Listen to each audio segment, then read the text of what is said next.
Halo, kita ketemu lagi. Kali ini kita akan membahas tentang deskripsi data pada mata kuliah data mining. Apa-apa saja yang akan kita pelajari? Yang pertama adalah pengenalan tipe data, kemudian tipe atribut data. Yang kedua adalah dasar-dasar statistik untuk mendeskripsikan suatu data. Yang ketiga adalah untuk memvisualisasikan data, sehingga kita tahu karakteristik data yang kita punyai.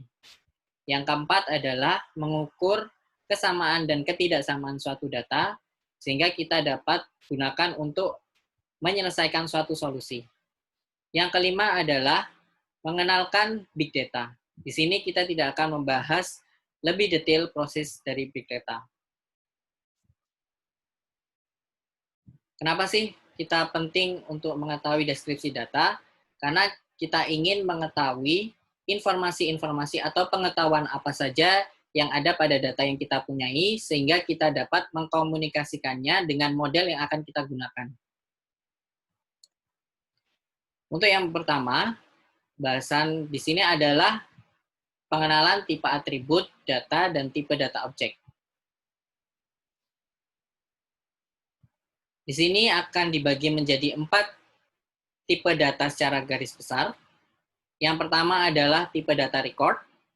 Contohnya adalah relational record, matrix data, data dokumen, dan data transaksi. Kemudian yang kedua adalah tipe data graph dan jaringan.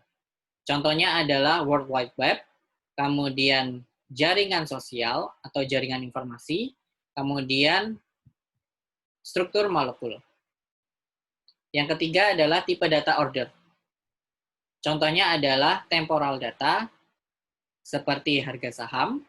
Kemudian yang kedua adalah sequential data. Kemudian genetic sequence, seperti DNA dan RNA.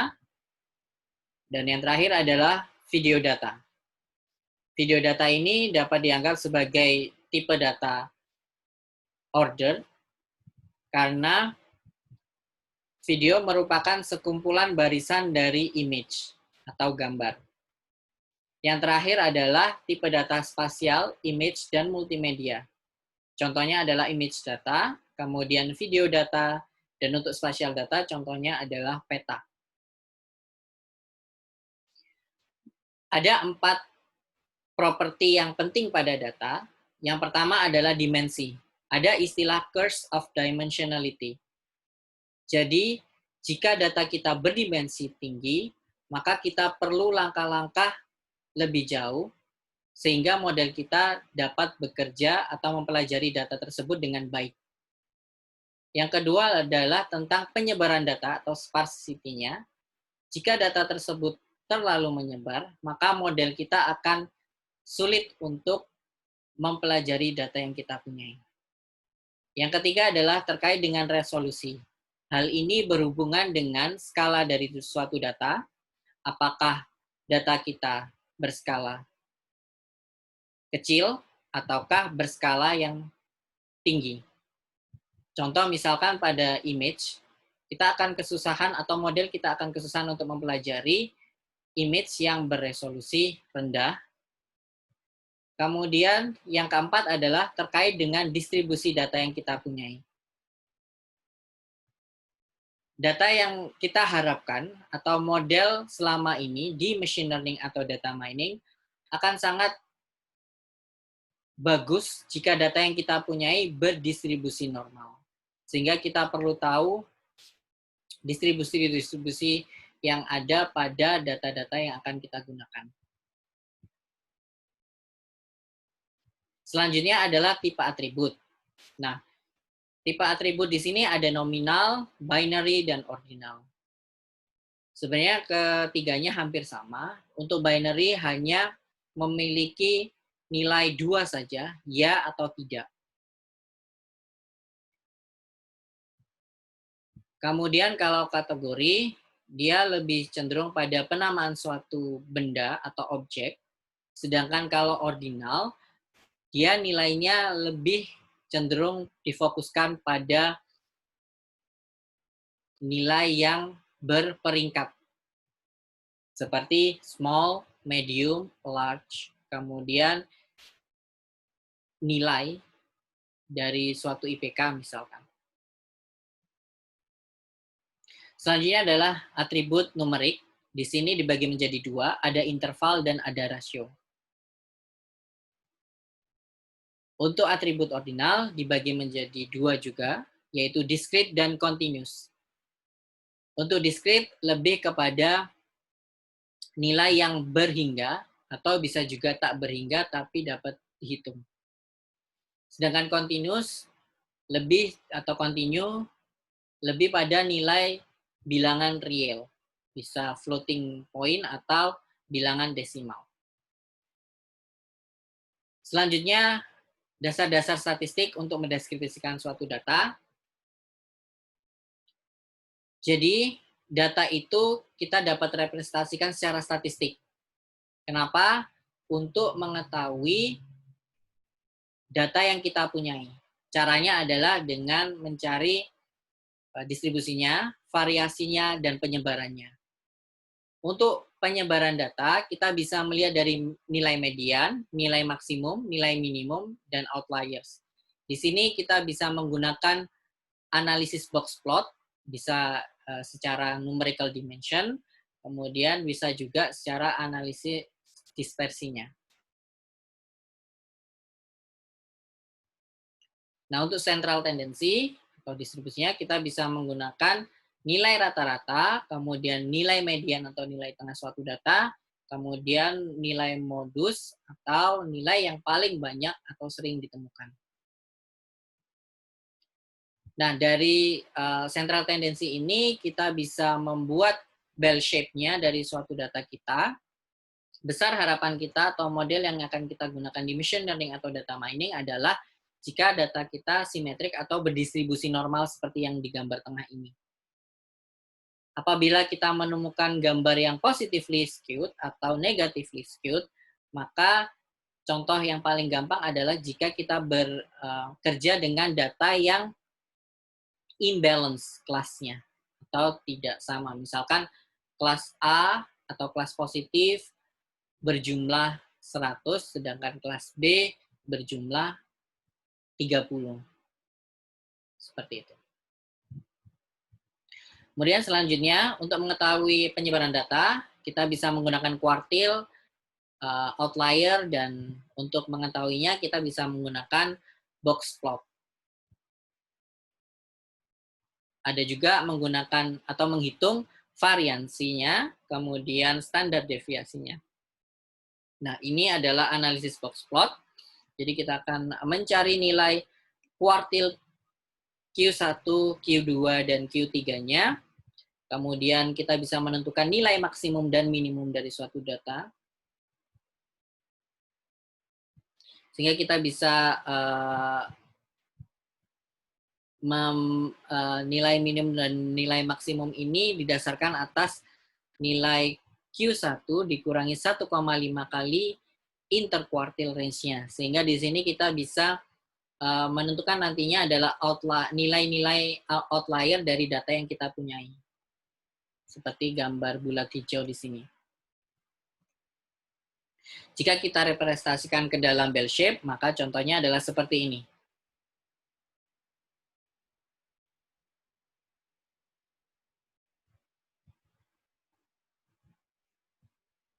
Kita masuk pada visualisasi data. Kenapa sih penting untuk memvisualisasikan data sebelum kita melakukan proses data mining? Yang pertama adalah untuk mengetahui informasi apa saja yang ada pada data kita. Yang kedua adalah untuk memberitahu kepada user kualitas data yang kita punyai. Kemudian yang ketiga adalah untuk dapat mencari atau menganalisa pattern atau tren dari data yang kita punyai sehingga mungkin kita bisa menemukan permasalahan baru yang bisa kita selesaikan. Kemudian yang keempat sudah pasti untuk membantu menemukan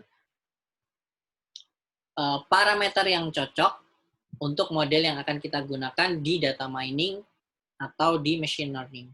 Kemudian yang kelima adalah untuk memvisualisasikan bukti solusi yang kita punyai. Seperti itu. Nah, ini adalah alamat yang berguna untuk menunjukkan ada macam atau banyak sekali macam-macam visualisasi data yang bisa kita gunakan tergantung permasalahan yang kita punyai. Contoh misalkan ada box plot tadi, kemudian ada bubble chart, kemudian ada histogram, kemudian ada heat map, dan lain sebagainya. Nah, ini adalah contoh yang saya berikan. Yang pertama adalah histogram.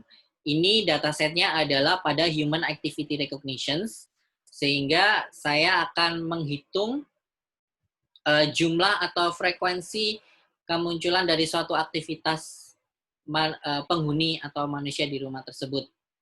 Nah, di sini terlihat bahwa dari histogram yang kita punyai, kita bisa menyimpulkan bahwa penggunaan toilet di rumah tersebut sangat sering digunakan atau sangat sering dilakukan. Entah itu mandi atau melakukan hal lain di kamar atau di toilet, di kamar mandi atau toilet. Kemudian untuk di sini kita juga bisa melihat bahwa menyiapkan makan malam sangat jarang dilakukan oleh penghuni tersebut. Bisa jadi dia workaholic atau jarang di rumah untuk makan malam, atau bisa jadi dia sering makan malam di luar. Kemudian yang selanjutnya adalah scatter plot. Jadi kita bisa dari scatter plot ini kita bisa tahu, oh penyebaran data ini sangat renggang atau sangat padat, salah satunya. Yang kedua adalah kita bisa tahu klaster dari beberapa data point di data yang kita punya. Ternyata ada segerombol data yang di pojok misalkan. Atau oh ternyata di pojok kanan data yang kita punyai menyebar, tidak berkelompok seperti itu. Nah, di sini di scatter ada 3 kategori. Yang pertama adalah tidak dapat ditemukan korelasi. Jadi artinya dia menyebar kemana-mana. Kemudian ada yang positif korelasi. Jadi dia bergerombol dan menuju ke nilai yang lebih tinggi. Kemudian ada juga negatif korelasi negatif, jadi dia bergerombol menuju ke negatif yang semakin nilainya semakin menurun. Nah, yang saat ini populer adalah scatter plot menggunakan distribusi TSNA. Jadi distribusi TSNA ini berguna untuk mentransformasi high dimensional data atau data yang berdimensi tinggi ke low dimensional data. Jadi dirubah menjadi data yang berdimensi 2. Sehingga kita bisa melihat di sini ada beberapa data yang berkelompok, ada juga data-data yang masih menyebar dengan warnanya masing-masing. Sehingga kita bisa tahu bahwa data yang berkelompok ini seperti hijau, merah, dan biru yang di atas, samping, dan agak di tengah ini, kita tidak perlu repot untuk menganalisanya. Yang perlu kita repotkan adalah jika data yang menyebar seperti warna ungu, merah, biru, hijau, biru muda yang ada di sebelah kanan ini, yang masih menyebar. Ada juga heat map. Ini bisa juga dikategorikan untuk mencari seberapa dense data yang kita punyai, seberapa padat data yang kita punyai. Nah, contoh ini adalah data pada trajektori data, GPS point-nya, ada latitude dan longitude. Seperti yang kita lihat dari gambar ini, kita bisa memastikan bahwa warna yang lebih cerah, itu artinya adalah lintasan tersebut sering dikunjungi. Sedangkan warna yang lebih putih, lebih ke arah putih, ini adalah warna-warna yang jarang atau sama sekali tidak dikunjungi. Ada juga word cloud. Ini juga menjadi populer karena saat ini sedang berkembang riset mengenai Natural Language Processing. Dari word cloud ini kita bisa tahu kata-kata yang umum diucapkan, atau kata-kata yang umum dituliskan, atau kata-kata yang umum muncul di suatu artikel atau dokumen, maka kita bisa menggunakan word cloud. Semakin besar tulisan tersebut, maka semakin besar frekuensinya, atau semakin besar dia dapat ditemukan dalam artikel tersebut. Ada tree map, ini hampir sama dengan distribusi histogram dalam bentuk persentase. Ini juga sama, radar chart dengan histogram, akan tetapi kelemahan dari radar chart adalah dia tidak bisa kita pakai jika atribut data yang kita punyai sangat banyak sekali. Sehingga kalau kita bayangkan kalau atribut itu banyak, maka mungkin kita tidak bisa tahu berapa besar dari sudut yang kita punyai. Maka dari itu, tidak bisa kita gunakan seenaknya. Misalkan kita punya data, kemudian saya ingin menggunakan radar chart. Itu tidak bisa. Kita harus lihat dulu, apakah atribut data yang kita punyai sangat banyak, misalkan. Sehingga kita butuh yang namanya histogram. Atau misalkan data yang kita punyai adalah trajektori seperti tadi.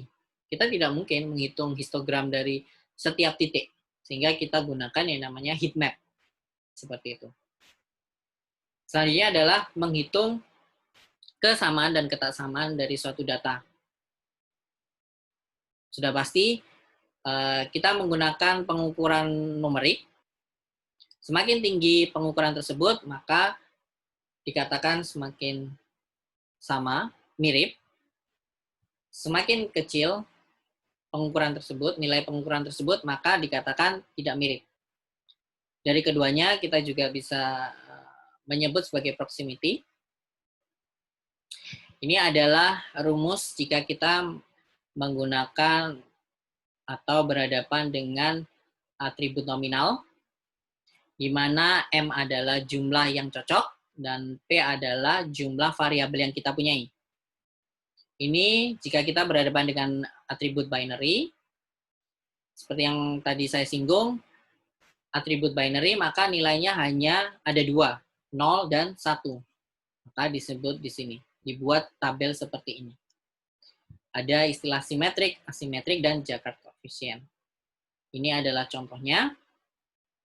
Ini jika kita menghitung kesamaan dari Jack dan Mary pada data yang kita punyai ini. Ternyata nilainya adalah 0,33, sehingga antara Jack dan Mary tidak mempunyai nilai tes yang sama. Sedangkan Jack dan Jim memiliki nilai 0,67. Ini hampir sama, bisa dikatakan hampir sama karena nilainya lebih dari 0,5. Nilai tes antara Jack dan Jim memiliki nilai yang hampir sama. Ada lagi istilah atau pengukuran cosine similarity. Ini sering digunakan pada data dokumen atau teks gitu. Sehingga kita bisa mengukur seberapa mirip dua data teks yang kita punyai. Contoh misalkan saya punya S1 dan S2, sentence 1 dan sentence 2, seperti ini. Kemudian kita ambil word yang unik atau term. Jadi ada Iqbal, Imam likes to read machine learning, artificial intelligence stuff. Lalu kita akan menghitung frekuensinya. Ini adalah baris pertama adalah untuk sentence yang pertama, baris yang kedua adalah untuk yang sentence kedua atau kalimat yang kedua. Untuk yang pertama, Iqbal di sini ada, maka dihitung 1. Di sentence pertama tidak ada Imam, maka di sini ditulis 0. Dan kita kenakan operasi cosine similarity. Pengenalan Big Data. Big Data mempunyai 4 properti yang penting. Yang pertama adalah volume. Volumenya dari terabyte harus menjadi petabyte. Kemudian variety-nya, semula tradisional dia terstruktur hanya satu tipe data, sedangkan di big data kita punya beberapa data yang akan kita mining atau kita proses. Yang ketiga adalah velocity-nya. Kalau yang tradisional, kita pasti sudah tahu hanya sekumpulan data itu saja.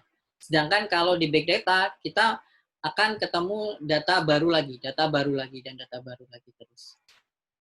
Sedangkan veracity, kita akan sering berhadapan dengan uncertainty data, karena yang pertama alasannya adalah kita akan ketemu yang namanya unstructured data. Kita nggak tahu nih tipe data yang kita punyai apakah hanya teks, apakah hanya image, atau kalau kita sudah berbicara di Internet of Things, maka mungkin banyak missing data karena sensornya mengalami gangguan.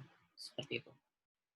Ini adalah perbedaan antara tradisional dan big data yang sudah saya bahas. Jadi kalau tradisional itu limited data set, kemudian kita sudah mematangkan datasetnya dengan preprocessing, kemudian model yang kita gunakan simple. Sedangkan kalau big data itu large scale dataset, kemudian tipe data itu banyak sekali, ini raw data, kemudian yang kita gunakan yang pasti adalah model yang kompleks seperti deep learning. Challenge yang kita hadapi adalah different domain, kemudian tidak ada informasi. Kenapa ini menjadi challenge? Karena terkadang kita butuh yang namanya expert di sini, human expert, dan itu sangat mahal sekali. Manusia untuk melabeli suatu data. Entah itu dari segi waktunya, dari segi pengalamannya, atau pengetahuannya. Kemudian di IoT, challenge selanjutnya. Di sini terlihat bahwa challenge ke depan adalah lebih cenderung pada sensor data dan machine atau log data. Ini adalah beberapa contoh tools yang bisa digunakan untuk big data. Ini saya berikan web link yang bagus untuk melihat beberapa tool untuk big data. Ada Apache, kemudian ada Hadoop, dan lain sebagainya. Sekian materi deskripsi data kali ini. Pertemuan selanjutnya kita akan membahas mengenai proses-proses data mining lebih lanjut seperti supervised learning, kemudian seperti unsupervised learning. Sampai jumpa pada pertemuan selanjutnya.